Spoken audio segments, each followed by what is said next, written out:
Hello friends, I am Sakshi. We are in class 6 maths chapter 4 basic geometrical ideas, and today we are going to start exercise 4.3 and the first question of this exercise is name the angles in the given figure. तो जो हमें ये figure दी गई है, अब हमने क्या बताना है, इन एंगल्स के नेम बताना है, इसके एंगल्स बताने और उसके नेम्स बताने।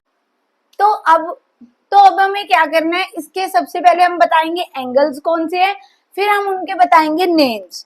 तो हमें पता है कि जो नंबर ऑफ कॉर्नर्स होते हैं वो किसके इक्वल होते हैं, नंबर ऑफ एंगल्स के इक्वल होते हैं, है ना। तो इसके कॉर्नर कितने हैं, A B C D, 4 corner है, तो एंगल कितने होंगे, ए बी सी डी, मतलब 4 ही इसके एंगल्स होंगे, है ना। अब हम बात करेंगे कि एंगल्स हो गए हमारा angle A, angle B, angle C, angle D, ये हमारे एंगल हो गए, है ना। पर वेट, हम इसको ऐसे तो लिख ही नहीं सकते, है ना। हम कैसे लिखते हैं, जैसे 3 लेटर्स को लेके लिखते हैं।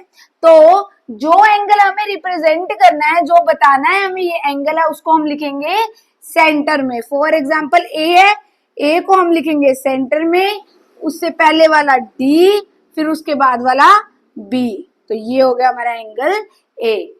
एंगल बी लिखना है तो एंगल बी सेंटर में, उसके पहले ए, उसके बाद वाला सी, ये हो गया सेकंड एंगल।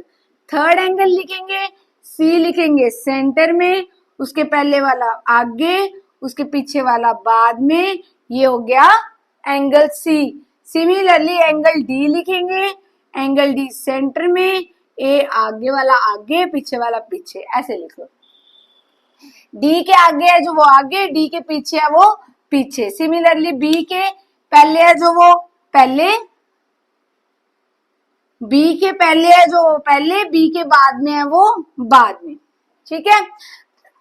एक और बात, अगर आपको ये याद नहीं रह रहा ना कि पहले आप कौन सा लिखे बाद में आप कौन सा लिखे, तो आपको बस ये याद रखना है कि अगर एंगल ए रिप्रेजेंट करना है तो ए सेंटर में आएगा, चाहे बी पहले लिख दो चाहे डी बाद में लिख लो, वो कोई दिक्कत वाली बात नहीं है। पर जो एंगल हम रिप्रेजेंट कर रहे हैं वो हमेशा सेंटर में आएगा, समझे मेरी बात। अगर हम सी रिप्रेजेंट कर रहे हैं, एंगल सी शो कर रहे हैं, तो ये कैसे लिखेंगे, कैसे लिखेंगे, एंगल बी, ये फिर सी, फिर डी, बस। मतलब कि जो एंगल हम रिप्रेजेंट कर रहे हैं वो कहाँ आएगा, सेंटर में आएगा, ठीक है। So this was the question number 1। Now let's move to the next question.